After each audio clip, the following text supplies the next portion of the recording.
Hi guys, in today's tutorial I will show you how to properly shoot and edit speed ramp videos and how to achieve buttery smooth results. It's always better if you shoot using a gimbal. In my case I'm using a DJI RS3 Mini with an iPhone 13, but if you're a beginner, or have no gear, shooting handheld with your phone is also a great way to start and practice. So let's get started. I will begin with the easiest movement, which is shooting the rear wheel. To achieve a smooth video, make sure your phone or camera has grid lines enabled. This will help you keep the object perfectly centered on your screen. Make sure the wheel stays in the center of your phone screen and start recording. Try walking as gently and as smoothly as possible, even if you are using a gimbal. Now we can move on to a slightly harder movement. For example, in this video I will be shooting the rear badge of the car, but I will start walking from the side of the car to create a cool motion later while editing. In this case as well, try to keep the rear part of the car centered on your phone screen while walking toward the rear badge, just like you see in the video. Check how the result came out.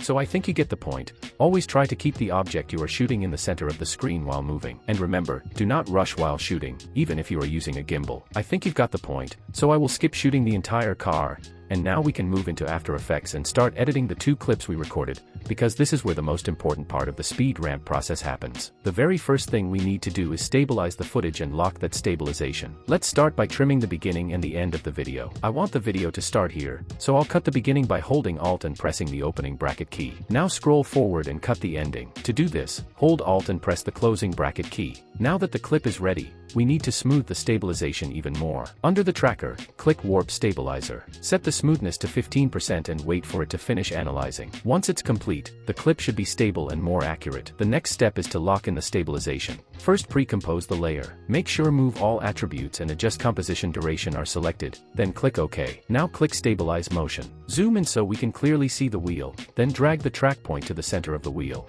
Next increase the size of the track point for more accurate tracking. After that, click Options. Set the channel to RGB and enable Adapt feature on every frame so the tracker can adjust to changes in color and lighting. Click OK. Next click Analyze Forward or Analyze Backward and wait for the analysis to finish. Once it's complete, click Apply and confirm by clicking OK. Close the tracking window and review the stabilization. The video should look very smooth and locked on, but you may notice black edges caused by the stabilization. To fix this, press S on your keyboard and slightly scale up the video until the edges disappear. The next step is centering the wheel on the screen. Enable the proportional grid. This helps to see the exact center of the screen. Adjust the position of the video until the wheel is perfectly centered. Let's preview the video. And we're done. The video is stabilized and locked on. Now we can pre-compose the layer and continue with the speed ramp. First drag the clip to the beginning of the timeline. Next right-click on the layer, go to Time, and select Enable Time Remapping. Scroll forward to where the clip should end. Let's assume this is where the music beat drops, and move the second keyframe to that point. Now trim and delete the part of the layer after the second keyframe. Select both keyframes and press F9 to apply Easy Ease. Open the graph editor, right-click inside it, select Edit Value Graph, and create a smooth curve. Close the graph editor and preview the final result. And here we go, the video is buttery smooth, perfectly stabilized and locked in. Now let's move on to another clip, which is a bit harder to stabilize using only Stabilize Motion. For this type of clip, we'll also need to use track camera. First trim the beginning and end of the video the same way as before. Then click Warp Stabilizer, set the smoothness to 15%, and wait for the analysis to finish. Once it's complete, pre-compose the layer. Then pre-compose it once more. Double-click the pre-composed layer to go inside. Select the layer, click Track Camera, and wait for the analysis to finish. When it's done, choose some points close to the badge. I'll select these three, then right-click and choose Create Solid and Camera. Make the solid tiny something like this. Now drag it onto the car's badge so it covers it perfectly. Scroll through the video and check if the solid stays visible throughout. In my case, the solid isn't visible at the beginning, so I'll adjust the rotation until it's visible again. Let's check one more time. Now the solid stays visible for the entire clip and we can continue with the stabilization. Make sure to toggle off your clip so only the solid is visible. Go back to the main composition, move to the beginning of the layer, and click Stabilize Motion. Zoom in until you can clearly see the solid, then drag the track point onto it. Make the track point slightly larger for smoother tracking. Click Options, select RGB, Enable Adapt feature on every frame, and click OK. Finally, click Analyze Forward and wait for it to finish. Once it's complete, click Apply and then OK. Close the tracking window, then go back to the composition where we use track camera to create the solid. Toggle off the tracking solid and toggle the clip back on. Close this composition since we no longer need it. In the main composition, check your video. It should now be stabilized and perfectly locked on. Now scale the video to remove the black edges. Drag the clip so the badge is centered and check the final result. Great, we can pre-compose the layer and continue with speed ramping. Move it right after the first clip and enable time remapping on this layer as well. Then simply repeat the same steps we used for the first clip.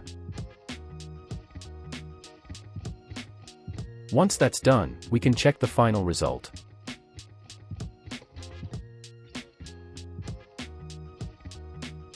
And here we go, we've created a quick, smooth speed ramp. For an even smoother effect, I'll add a shake from the AM Film Shakes pack. You can find AM Film Shakes in the video description. I've made 16 Pro Shake presets, perfectly designed for speed ramping and cinematic edits. You can also check my shake tutorials on the channel. Let's preview how it looks with the shakes, and then we can add motion blur.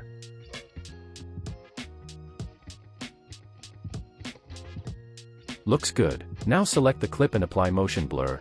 I'll use RSMB Pro. Enable Use GPU, set the blur amount to 0.7, and set sensitivity to 100%. Check the result. The speed ramp with motion blur is smoother, so don't forget to use it. Copy the effect and paste it onto the other clip as well. If you don't have RSMB Pro, you can use CC Force Motion Blur instead, it works fine too. The final step is to enable frame blending on the speed ramped clips. You can't enable it on the pre-composed layer, so double-click each pre-composed layer until you see the original clip. Then enable frame blending by clicking twice until you see the arrow. Repeat this for all clips, and we're done. To practice and follow along with me, I'll share these 2 clips. Check the video description to download them for free. Hope you found this video helpful. Thanks for watching, and if you enjoyed it, please give it a like.